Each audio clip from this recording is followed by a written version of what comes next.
இன்றைக்கி என்ன லஞ்ச் பாக்ஸுக்கு கொடுக்க போகிறோன்னா கறி குழம்பு,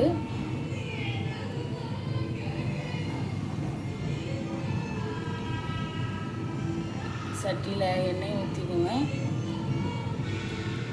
அது காஞ்சதுக்கப்புறம் வெங்காயம்,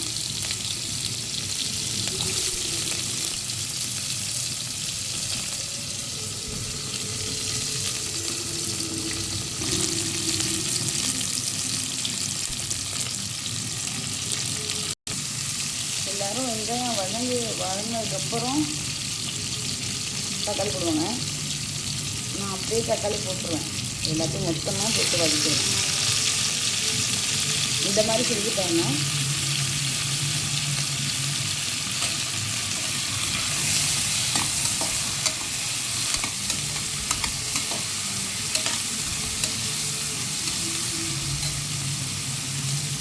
அந்த வெங்காயம் தக்காளி எப்படி வதக்கினாலும் இது லாஸ்ட்டில் அது கரடாக நிற்கிற மாதிரி இருக்கும். இன்றைக்கி நான் வைக்கிற மாதிரி நீங்கள் செஞ்சு பாருங்கள், அந்த மாதிரி இருக்காது.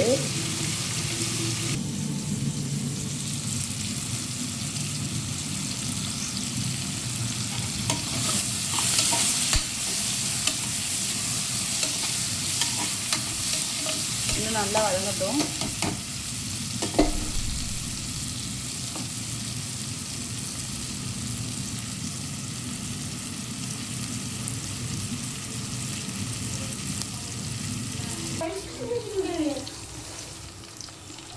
இது நல்லா வதங்கிட்டு ப்ரௌன்ஸ் ஆகிடுச்சு. இதில் ஜிஞ்சர் கார்லிக் பேஸ்ட் போடுங்க.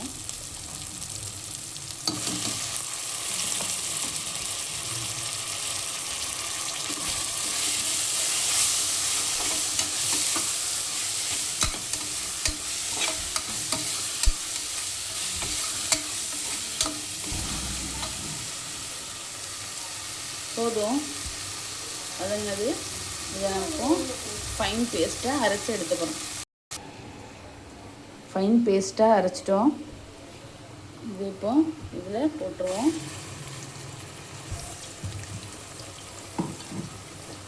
இப்படி போட்டிங்கன்னா உங்களுக்கு வெங்காயம் தக்காளி கரடாகவும் நிற்காது.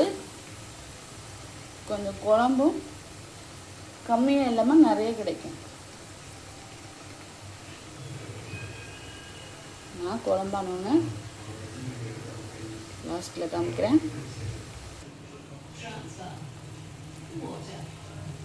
இது இப்போ கொஞ்சம் லைட்டாக வதங்கிட்டு அதில் கழுவி வச்சுருக்க சிக்கனை போட்டுருங்க. சிக்கனை போட்டு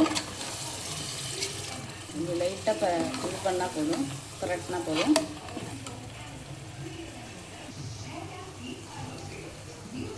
அதுக்கப்புறம் நம்ம எப்பவும் யூஸ் பண்ணுற இந்த மசாலா, ஒரு மசாலா போதும், குழம்பு சூப்பராக இருக்கும். மற்ற எந்த மசாலாவும் தேவையில்லை, இது ஒன்றே போதும். இந்த மசாலா போட்டு ஒரு பரட்டணும். பரட்டிட்டு உங்களுக்கு தேவையான தண்ணி ஊற்றணும்.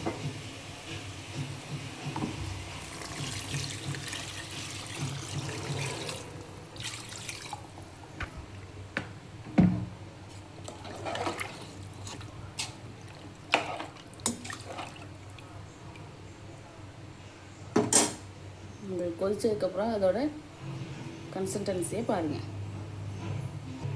உங்களுக்கு தேவையான அளவுக்கு உப்பு போட்டுக்கோங்க.